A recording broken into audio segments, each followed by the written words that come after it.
What's going on, Sabres fans? Welcome back. Today, we are going to be talking about the early NHL Atlantic Division power rankings and where do our Sabres fall in this for this upcoming season. So, this is going to be a really great topic and see how we fare. This is just an early prediction.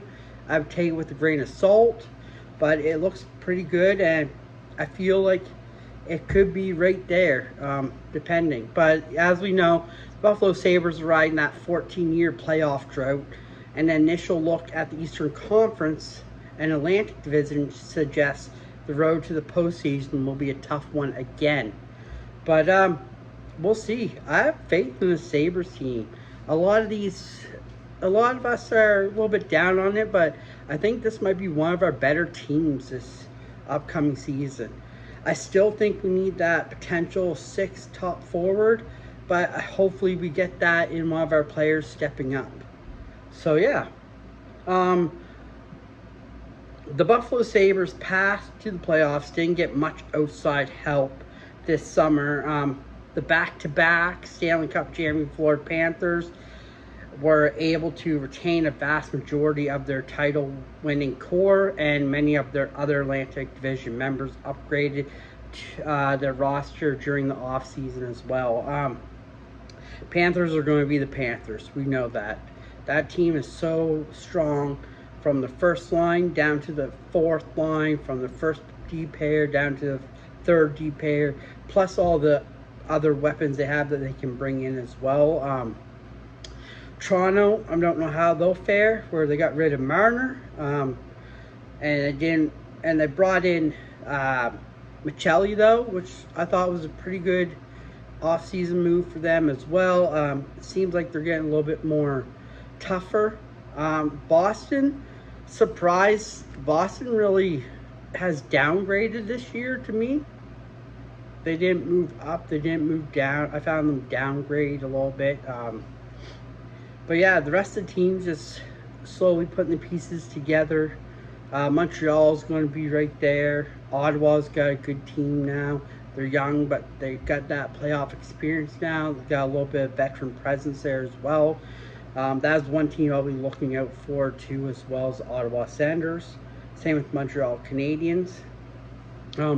Although Buffalo general manager Kevin Adams made some decent moves with the Josh Doan, the Michael Kestring, the Connor Timmins, and Alex Lyon to headline just some of the additions that he brought in for this team. There are no game-changing arrivals either to suggest the Sabres will be markedly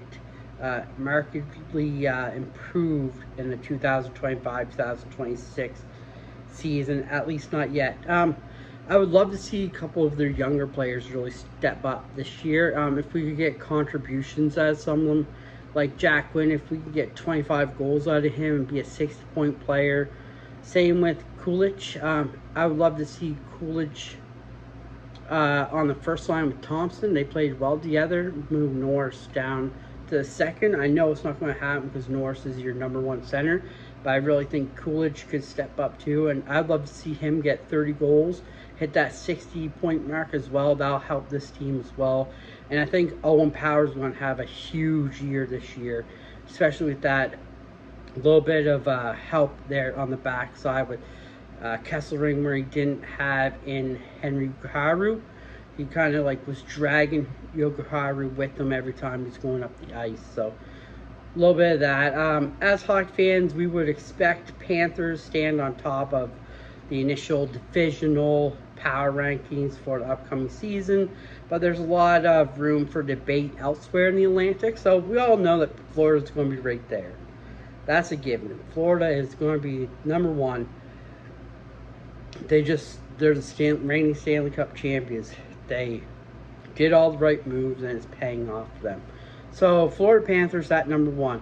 Just when opposing organizations felt the Panthers' bidding dynasty might take a hit because of key players, departures, Florida was able to re-sign Sam Bennett, Aaron Ekblad, Brad Marchand in a 4-day span right before the start of free agency. That's huge for them.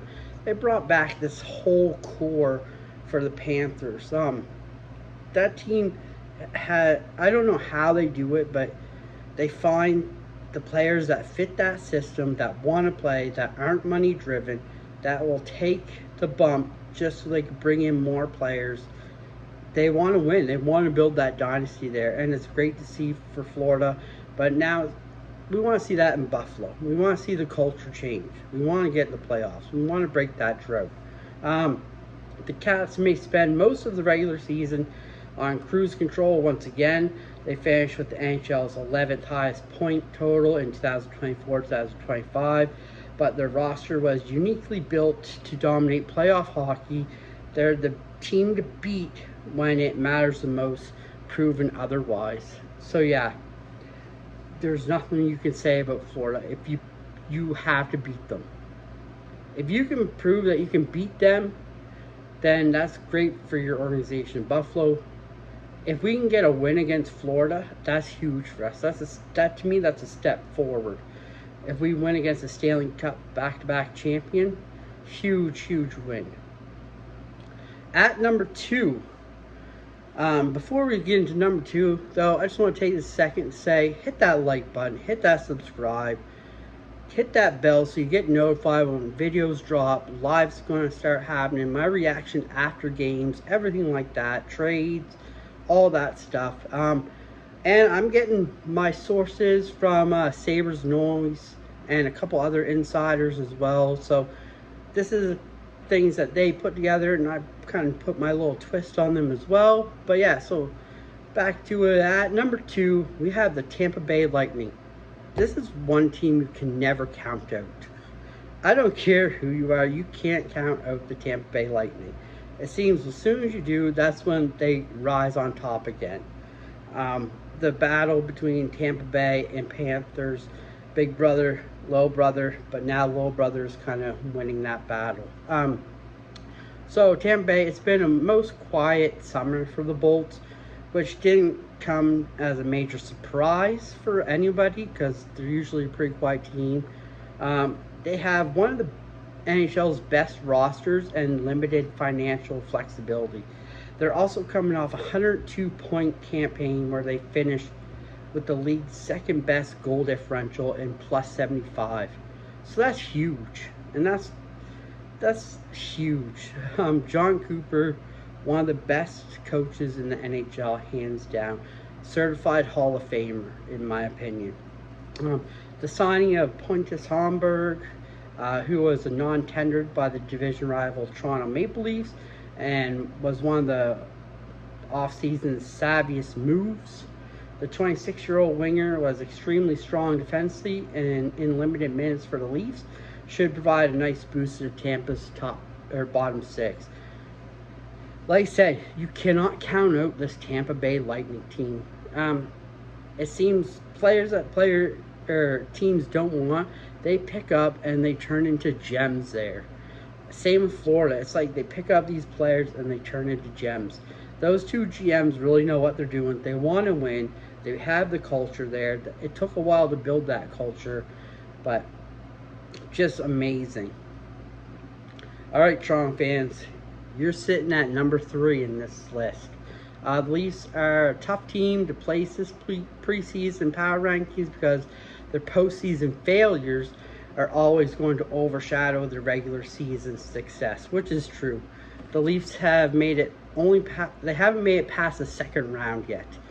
It took a while to get past the first, took a while to get past the second, but now I think the change there is really going to help this team. Craig Brubeck, now with a year under his belt there, could change this team as well, defensively and offensively as well, and as long as they can get those players to buy in. They finished on top of the Atlantic Division last season with 108 points, which was the league's 4th highest total. This year features an extra layer of uncertainty with the departure of Mitch Marner, who was traded to the Vegas Golden Knights. Toronto didn't replace his star power, but perhaps more balanced lineup rather than a top-heavy group will benefit this team in the long run. And I think that's huge. They had to split up that core.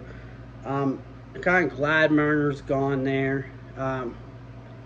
I would have liked to see William Nylander go as well, just so that way that core is actually split up. We get something new, something fresh there as well. But enough about Toronto. We don't want to hear about them. At number 4, we have the Ottawa Senators. Senators are ranked 11th in the NHL in all situations, expected goals for percentage across the last 3 seasons combined per natural stat trick. Yet they have just 1 playoff appearance to show for it. That 1 playoff appearance is good, because this Ottawa team this year is going to be a tough team. Brady Tkachuk got a little bit of taste of the playoffs. He's built for the playoffs. So I expect the Senators to get right into that playoff picture this year again. They were knocked out of the first round by the Leafs last season. That good rivalry there, who knows? Ottawa's underlying success combined with a solid off-season led by a trade to acquire defenseman Jordan Spence from the Los Angeles Kings gives the Sens a sleeping giant vibe. It would be a shock to see them break into the Atlantic's top 3 in 2025-2026. I think the pickup of Jordan Spence from the Kings was huge. The Senators look tougher, meaner. They're a well-rounded team. They just need Allmark to produce in the back end for them now. He needs to stay healthy. If he can stay healthy, this team is a team to beat. At number 5, we have the Montreal Canadiens. The Habs used a late surge, 7-1-2 over their last 10 games to reach the playoffs last season, but their minus 20 goal differential suggested they weren't ready to seriously contend. Trading for blue liner Noah Dobson, one of the NHL's offseason best moves, is a major step in the right direction. That's a huge step for them. Now you got Noah Dobson, Mike Matheson, Lane Hudson, Arbor Jack guy there, a couple other really good defensemen. That defense core is solid now, and their offense core is solid. That is a well-rounded team. Marty St. Louis has a perfect team in place to contend this year. Montreal season will rest on its goaltending, like we talked about. It's desperately one of the netminder from the group of Sam Montembeault, Capo Kakalainen, and Jacob Dobbs to have an outstanding season. An early call-up of prize prospect Jacob Fowler is also possible, but a full campaign in the NHL would probably be better for his development. So I really think they need to keep Fowler in the AHL, let him develop, have a full season in AHL. Montebello and Jacob Dobbs really helped that team compete last year. They're what got them there, and I have no doubts in them as well to get them back to that there as well. All right, fans, here we go. Here's our Buffalo Sabres sitting in at number 6. This feels like a fair placement for the full-length Sabres, but their lack of organizational depth, especially on defense, could become a major problem. If injuries arise, they could finish near the bottom of the NHL if the likes of Jacob Bryson and Zach Jones are eventually thrust into key roles. I don't agree with this. I think Jacob Bryson and Zach Jones are really good backup D. Like, they can play really well. Zach Jones, yeah, is iffy on his defensive end, but he's a puck mover D. He can shoot, he can score. Bryson, I think, could have a really good year. I really like Bryson. So I'm not fond of this because I think those two players could be really good. The only thing with Zach Jones is, like I said, he's got to work on his defensive end issues a bit more. But yeah, that being said, Buffalo is another fringe playoff hopeful that's crossing its fingers about goaltending. And with starter Jukka-Pekka Luukkonen is coming off a downright miserable season with an 8.87 save percentage. And it's no guarantee Lyon or Devin Levi can save the day if UPL struggles again. You know, I think UPL is going to be okay. Sabres fans, he's going to be okay. it was a down season. You're going to have those in the NHL. He didn't have a good decor in front of him like he does right now. This decor is probably one of the best. I would even rate them in the top 10 decor in NHL. I think we're going to see a big change. Alex Lyon will be all right. He'll win us a few games. I think Devin Levi needs to stay in the AHL, get a full season there, get his confidence back, get the swagger back.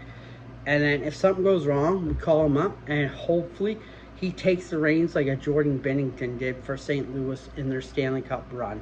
And if he does, look out. I project Devin Levi to be on the same level as a Dustin Wolf from Calgary. I really think highly of Devin Levi, and I really think he can be that potential that the Sabres need. Now, at number 7, we have the Detroit Red Wings. Red Wings overcame a sluggish start, doing 13-18-4 last season to surge toward playoff contention, ultimately missing the postseason by 5 points.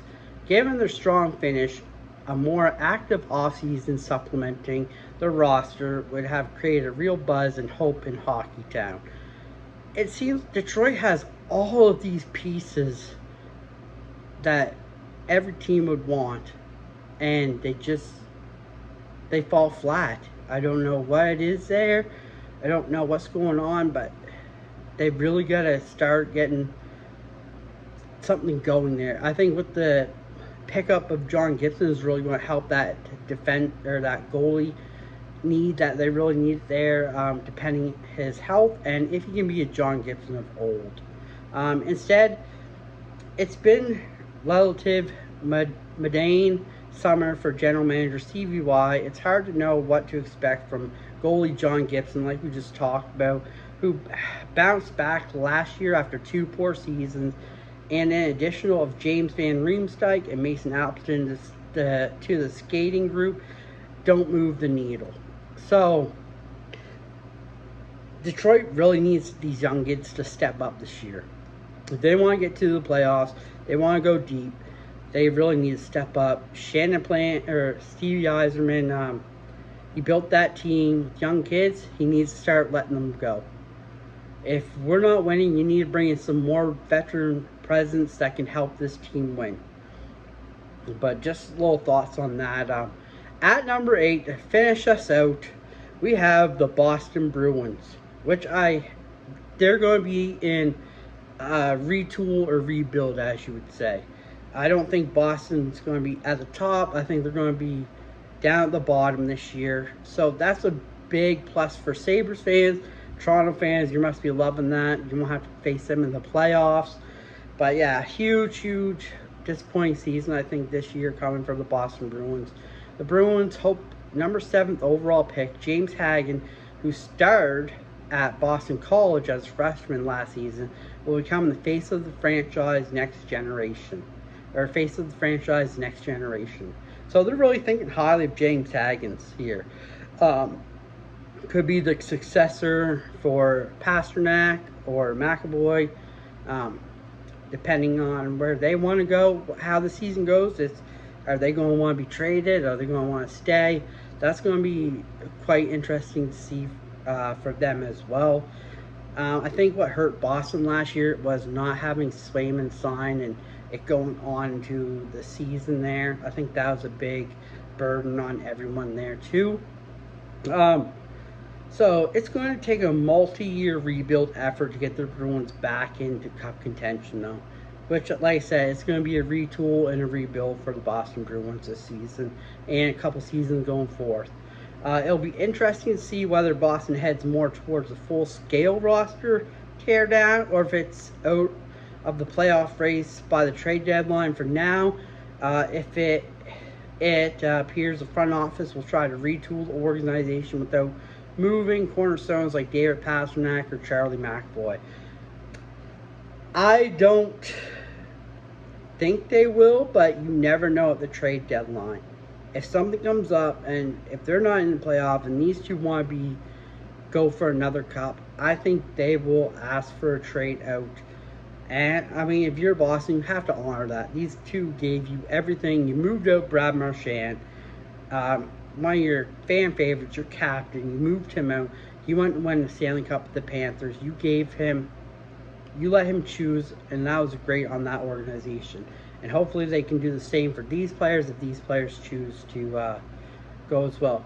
But yeah, so that is our power rankings for Atlantic Division. Let me know what you guys think of this, what your guys' thoughts of these power rankings are, and what your guys' thoughts on all the teams' success, where you think they will slot. I'd love to hear your power rankings for this as well. So leave them in the comments. Until then, this is Dan, this is The Herd, and we'll see you in the next one.